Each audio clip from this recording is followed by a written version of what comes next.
Zertaz ari gara aurrekontuen inguruan hitz egiten dugunean? Aurrekontuak aberastasuna banatzeko funtsezko elementuak dira. Pertsona oro gutxieneko duintasun batekin bizitzeko behar materialak ziurtatzeko elementuak. Aurrekontuen inguruan hitz egitea nola biltzen dugun eta bildutakoa zertan gastatzen dugunaren inguruan hitz egitea da. Nola biltzen den jakiteko, zerga diru sarreretan edo sinpleki diru sarreretan arreta jarri beharko dugu. Bildutakoa zertan gastatzen den jakiteko, gastuen atalean jarri beharko dugu arreta.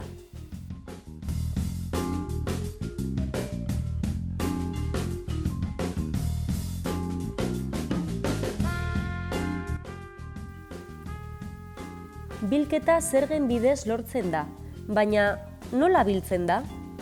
Nork ordaintzen ditu zerga horiek? Zeharkako zergak eta zuzeneko zergak desberdindu behar ditugu. Zeharkako zergek ez daukate inolako progresibitate elementurik. Hau da, bakoitzaren diru sarrerak edozein direlarik ere, guztiok berdin ordaintzen ditugu. Zeharkako zerga ezagunena beza da. 2010ean beza 16%koa zen. 2016an 121%koa.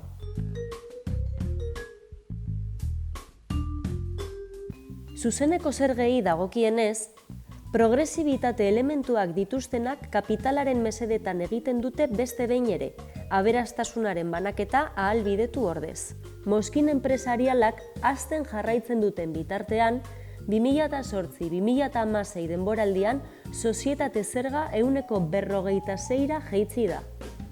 Beste alde batetik, IRPF-a, hau da, lanetik eratortzen diren zergak, hazten doaz. Biltzen diren 100 eurotatik, 75 IRPF-tik eta bezatik datoz, eta soilik 8,3 enpresetatik. Diru sarreren atalaren barnean, onura edo gastu fiskalen inguruan ere hitz egin behar dugu. Gastu fiskalak diru sarreren gutxitze bat suposatzen duten pizgarre fiskalak dira. Opor fiskalak sozietate zergan, pentsio funts pribatuak, benetan batzen den 145era heltzen badira ere, gastu fiskalak ez dira aurrekontuen dokumentuan agertu ere egiten. Zerga bilketa eragiten duen beste elementu bat, iruzur fiskala da. Euskal multinazional guztiek filialak dituzte paradisu fiskaletan. BBVA, Iberdrola, Gamesa. Iruzur fiskala 13.560.000 eurotakoa da, Hego Euskal Herriaren barne produktu gordinaren 5%. Ikus dezagun orain, bildutako dirua nola gastatzen den. Gastuen atalean, aurrekontuan agertzen ez diren gastuetatik hasi behar gara.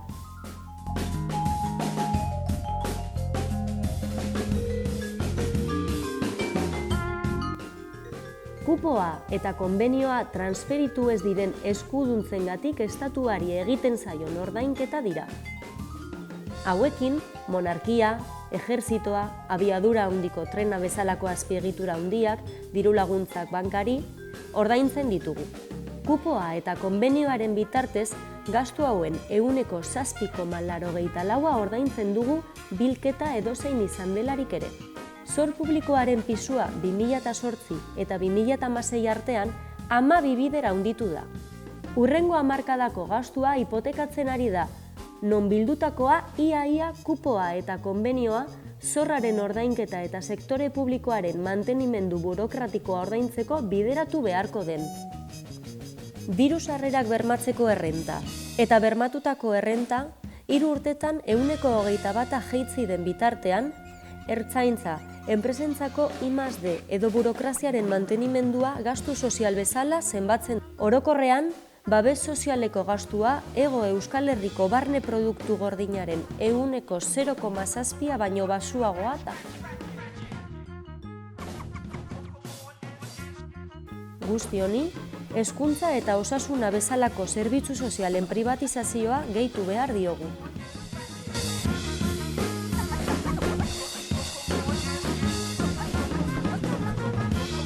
Nork eta nola erabakitzen da hau guztia? Parlamentuko eztabaida soilik gastuen atalaren inguruan da, eta bertan populazioak edo eragile sozialek ezin dute parte hartu.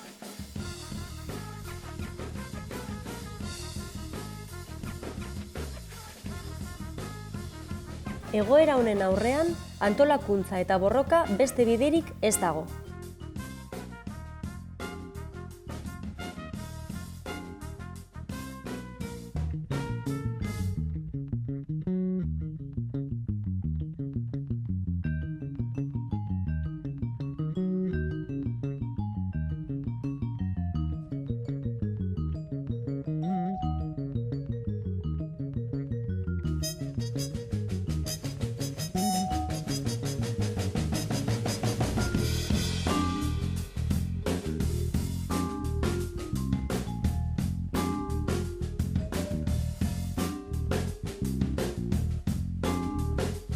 Progresiboa izango den fiskalitate baten alde borrokatzea, gehien daukanak gehiago ordain dezala.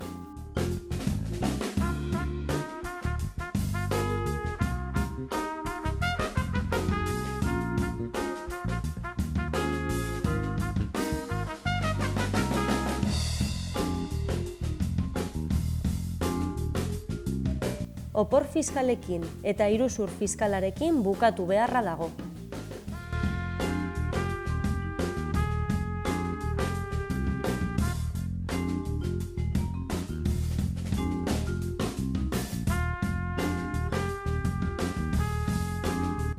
Aberastasuna banatuko duten aurrekontu batzuen alde borrokatu. Populazio osoaren beharrizanak asetuko dituzten aurrekontuak, etxebizitza baten gozamena, gutxieneko diru-sarrerak eta kalitatezko zerbitzu sozialak eta publikoak ziurtatuko dituzten aurrekontuak.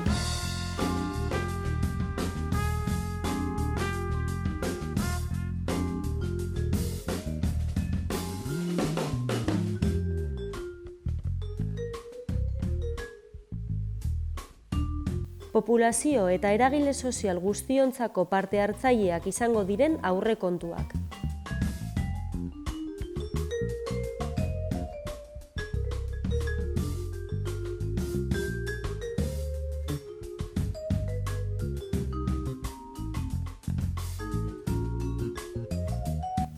Genero perspektiba izango duten aurrekontuak.